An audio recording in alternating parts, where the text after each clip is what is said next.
All right, guys, so if I had to pick one standalone device with no accompaniment devices, just one device on its own, I would have to go with... That's Hunter. What's up with you guys? So we had a poll here on the channel, and I asked you guys if you had to pick one, which one would you go with? And it was between the MPC Key 37, the Ableton Push 3, and the bonus, which is the SP-404. So I'm going to give you a little bit of context of each device. Now, this is just my personal use case. Let's get into the MPC Key 37. Where this thing shines, of course, is having the traditional MPC pads, not as big as the newer pads or the older units like the 2000 XL or Live 2, slightly smaller, but you get 37 keys. This is really a phenomenal device in terms of just a flat out use case of making beats and having the convenience of both worlds in one device with this form factor. Now, it is not the complete. So what I mean by that is when it comes down to storage, we only get about like 32 gigs of storage. This only has 2 gigs of RAM, no internal speakers, no XLR inputs or outputs, none of that, just 1/4 inch inputs. And then of course, this is portable, but not all the way portable, where you could put this just in a regular bag. This exceeds that. So this also affects the performance. As we know, the stems for standalone just dropped.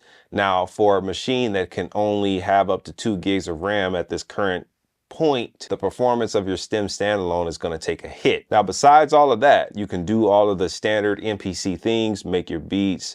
You can launch clips on this, similar to the Push 3. We're going to talk about that in a minute. And then we have our own custom effects in here where we can use the Flex beat. It gives you a little bit of these two devices, but what it's really strong at, in my personal opinion, is actually creating a beat from scratch, the workflow of creating a beat, and even being able to incorporate finger drumming as a performance aspect.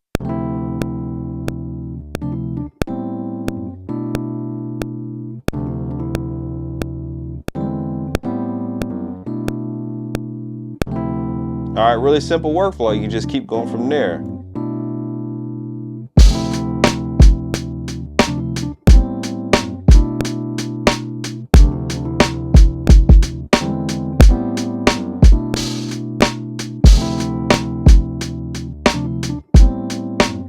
All right, real easy to do. We'll just add a bass line. We're gonna use some internal sounds.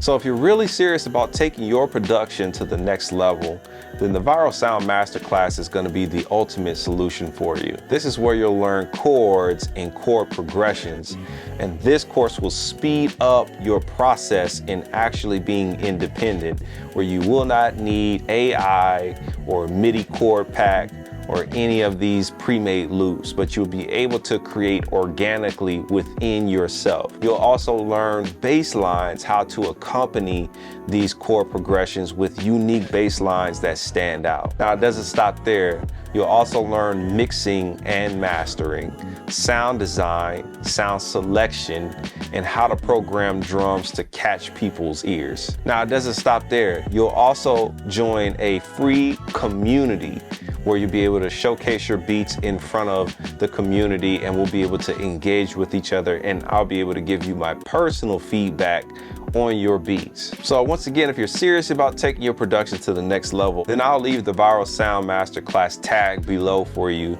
And please do not forget to use my code YHM10 to get 10% off. Now, when it comes to all of that with your traditional beat making and finger drumming and programming sets that way, this is phenomenal. But when it comes down to launching clips and being able to do a full-blown DJ sets with full-length songs and transitions, this is a different style. So you would have to program your loops in a way ahead of time to be able to make that happen.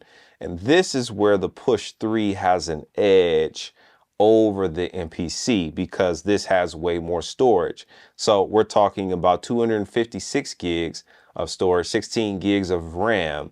All right, so this is locked in with 2 gigs of RAM and only 32 gigs of storage. So this is a full-blown computer. So this can handle full-length sets. Ableton clip view, or shall I say session view, this really shines in that area. Over here, I have a completely different workflow. I use the push to perform slightly different ways, whether I want to live loop or whether I want to do like a full-blown DJ set.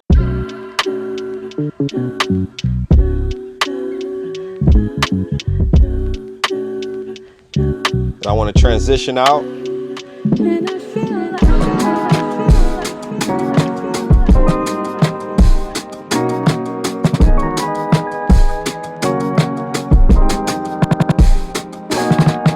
All right, so I could really do some cool stuff.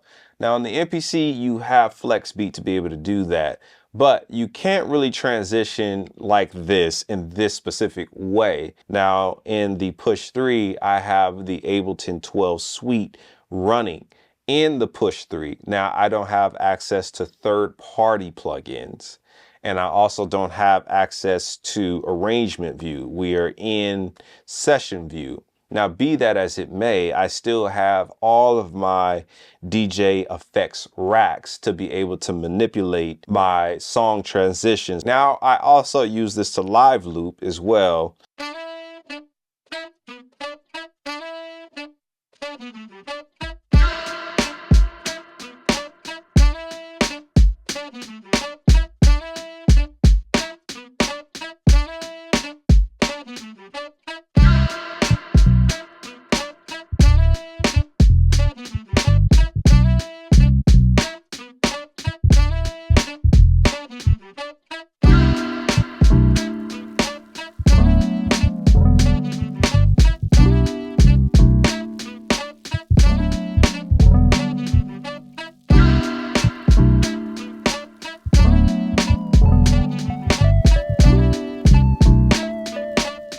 Keep going, one more layer.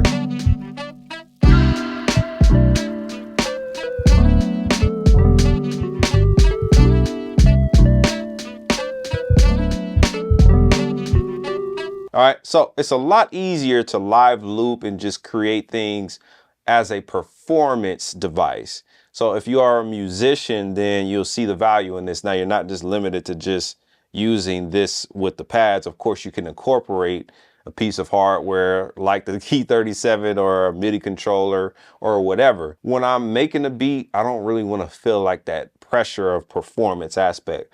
With the Key 37, I can really just create freely without that burden in the back of my mind. I would rather make something here and then perform with this. And then last but not least, we have our 404. Now this got the least amount of votes. So I'm just like, dude, I'd rather just hold this thing in my hand and give you my take on this. Now this deserves its own video, and I'm limited on space in here. So your brother needs a bigger space to cover all three in one video. Now, however, with this is actually more of a sauce seasoning kind of thing for me. I like to use this as an effects device where I could take either one of these and pair it up with this and do some really nice DJ effects, or shall I say producer based DJ effects on the fly. And you can also print these effects into your DAW. So this is definitely a strong linear based sampler where you can get way more sampled into it than you would on the Key 37. So you can use this in the DJ mode. So you can go into your stuff and load up different songs in real time. And you can load up your songs on the pads. Let me give you guys an example of what this thing can do.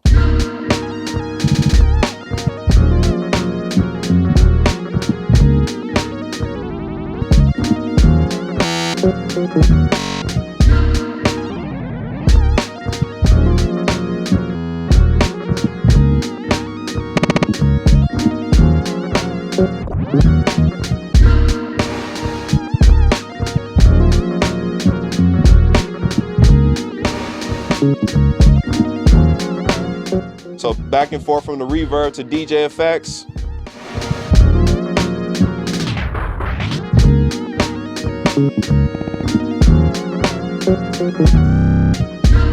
All right, guys, so if I had to pick one standalone device with no accompaniment devices, just one device on its own, I would have to go with the MPC Key 37. This is almost an obvious decision for me. Now, the Push 3 to me is gonna be as equally as important as the Key 37. But I wanna know what you think about all of these. Which one would you choose? The Key 37, the Push 3, or the SP-404 Mark II? Let your brother know in the comments, and I'll see you guys on the next video.